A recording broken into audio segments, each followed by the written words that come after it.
राधे राधे, जय श्री कृष्णा।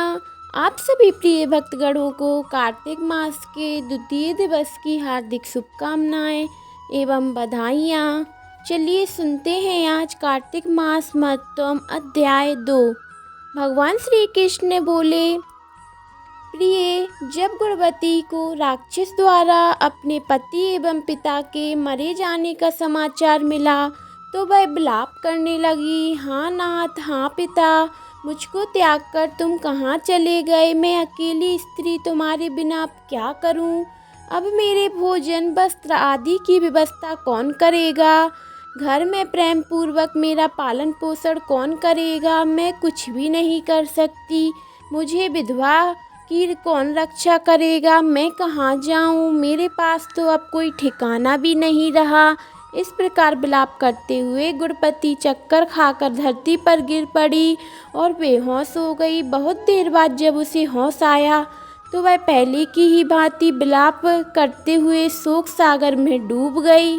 कुछ समय के पश्चात जब वह संभाली तो उसे ध्यान आया कि पिता और पति की मृत्यु के बाद उनकी क्रिया करनी चाहिए जिससे उनकी गति हो सके। इसलिए उसने अपने घर का सारा सामान बेच दिया और उससे प्राप्त धन से उससे अपने पिता एवं पति का श्राद्ध आदि कर्म किया।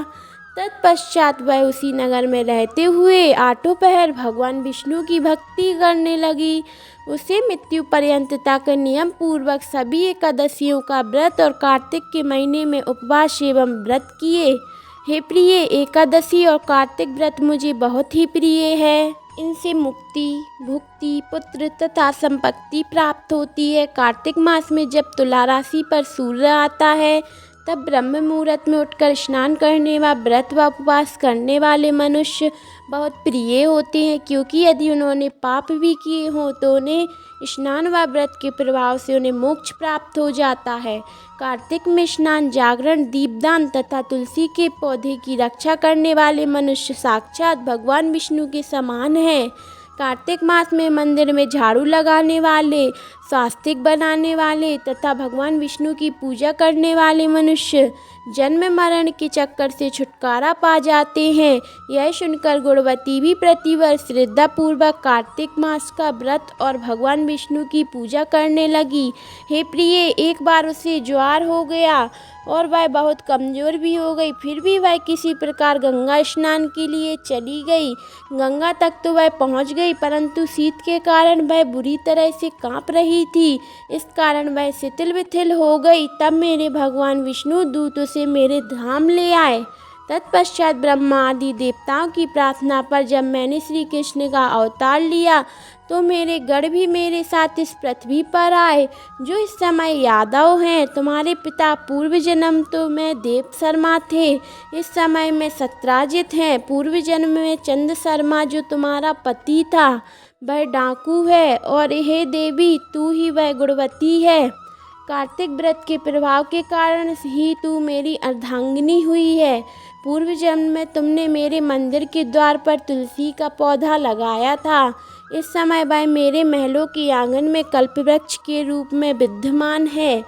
उस जन्म में तो तुमने दीपदान किया था, उसी कारण तुम्हारी देह इतनी सुंदर है और तुम्हारे घर पर साक्षात लक्ष्मी का वास है। चूँकि तुमने पूर्व जन्म में अपने सभी व्रतों का फल पति स्वरूप विष्णु को अर्पित किया था, उसी प्रभाव से इस जन्म में तुम्हारी प्रिय पत्नी हुई हो। पूर्व जन्म में तुमने नियम पूर्वक जो कार्तिक मास का व्रत किया था उसी के कारण मेरा और तुम्हारा कभी वियोग नहीं होगा। इस प्रकार कार्तिक मास में व्रत आदि करने वाले मनुष्य मुझे तुम्हारे समान प्रिय हैं। दूसरे जप तप यज्ञ दान आदि करने से प्राप्त फल कार्तिक मास में किए गए व्रत के फल के बहुत थोड़ा होता है, अर्थात कार्तिक मास के व्रतों का 16वां भाग भी नहीं होता। इस प्रकार सत्यभामा भगवान श्री कृष्ण ने मुख से अपने पूर्व जन्म के पुण्य का प्रभाव सुनकर बहुत प्रसन्न हुई। बोलिए कार्तिक मास की जय। आप सभी प्रिय भक्तगणों को कथा अच्छी लगी हो तो चैनल को ज़रूर से सब्सक्राइब करें और लाइक शेयर ज़रूर करें। जय श्री राधे।